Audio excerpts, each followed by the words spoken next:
Halo guys, nggak kerasa ya bentar lagi udah ganti tahun nih ke tahun 2025.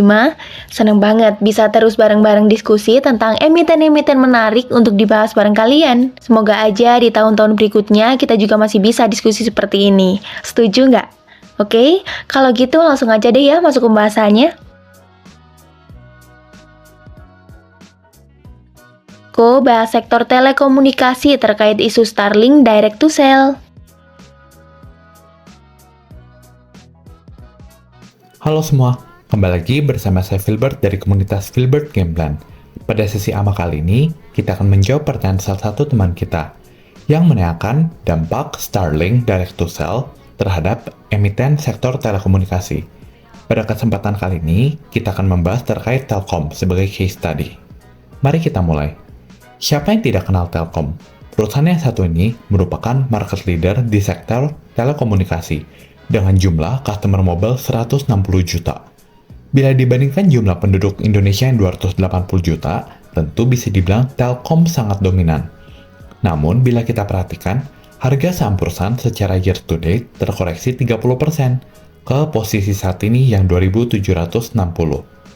Pada video kali ini, kita akan meninjau kinerja Telkom dan dampak Starlink ke perusahaan, baik dari sisi Wi-Fi kabel IndiHome maupun segmen mobile.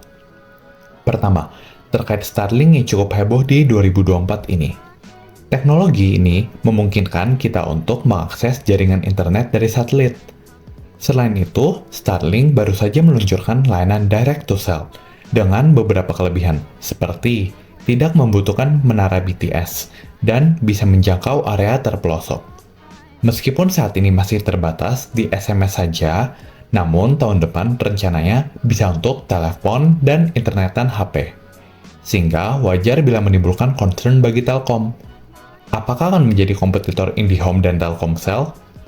Terkait IndiHome, saat ini perusahaan memiliki 9,4 juta user dengan average revenue 235.000 per bulan. Untuk segmen ini, harusnya tidak begitu terdampak dikarenakan faktor biaya. Biaya Starlink relatif mahal, di 750.000 per bulan, dan ada initial cost 6 juta untuk device-nya. Selain itu, satelit low Earth orbit Starlink bisa menjadi kurang optimal bila digunakan di wilayah perkotaan yang padat. Nah, bila terkait IndiHome kan relatif aman. Bagaimana dengan segmen mobile yang merupakan backbone dari Telkom?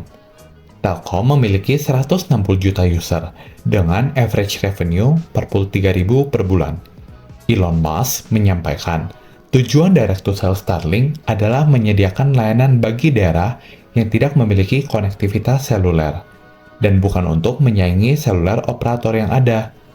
Untuk harga saat ini belum diketahui, namun berkaca pada broadband service Starlink, maka kemungkinan akan cukup mahal. Selain itu, kita perlu ingat kalau pemerintah memiliki insentif besar untuk melindungi usaha dalam negeri, apalagi Telkom berstatus BUMN.